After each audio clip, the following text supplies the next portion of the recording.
over the past few years, research from the CTU and from my colleague Ed Miller at SICTAR, who's done some fabulous work, he has helped show that over the past 10 years, the amount of investment in new generation has collapsed. It was 1.6 billion in 2011, and that fell to 225 million. And then it stayed there for a really long time. And every year since partial privatization, we have invested less than the dividends taken out by shareholders. So something is wrong in our electricity system. We can't get new generation. The reason electricity is so expensive is because we create artificial scarcity. Mm-hmm. We create that artificial scarcity, which keeps Huntley coal-fired power station on, because that the last unit of electricity sets the price for everybody else. Right. That Huntley being on is obviously giantly, terrible from a climate perspective, because we're burning Indonesian coal to keep Huntley going. And everybody gets the benefit of that incredibly expensive last unit of electricity. Now, if we supplied more renewable energy and we didn't need to put Huntley on, you can see the pricing would suddenly fall. Because Huntley is the most expensive electricity in the country. I want to just show you've already explained this, but I thought go and check out Craig's podcast, right, to get all the information. But just to show people what you were talking about, this dotted line here was Mr. Key, partial privatization. Yep. So basically 50-50.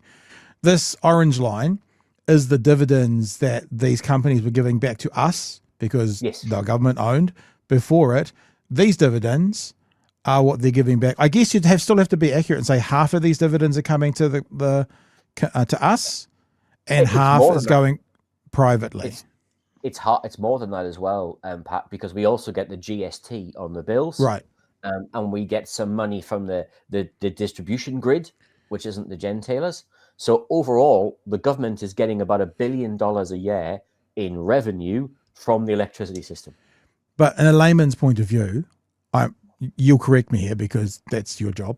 What it says to me is we could, if we still own them all, we could either choose to knock half of this dividend off and therefore drop the price, or invest that half of dividend into the systems to make them better, into the infrastructure and stuff. Is that a fair way of thinking? Because you can see here, this is the investment and this is what the government invested.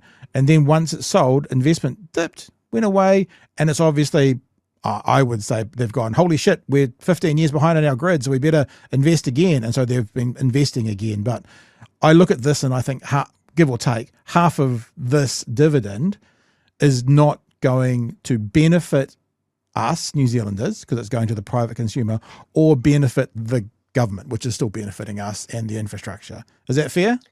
That's absolutely right. But essentially, before partial privatization, we were investing more than we took out. After partial privatization, we're taking more out than we invest in.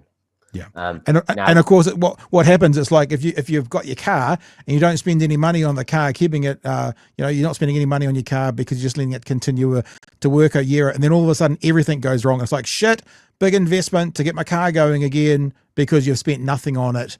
Through that 3, 5, 10 year period, you just let it kind of go and change the oil occasionally, and then you have lots of problems because everything fails at the same time.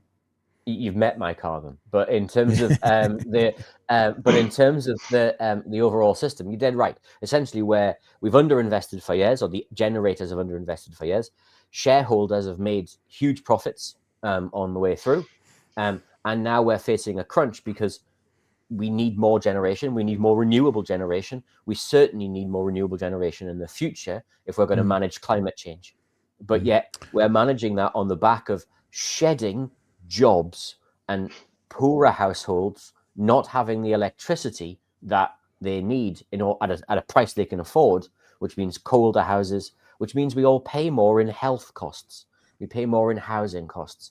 We pay more in every other way. So that's there's real life consequences to this.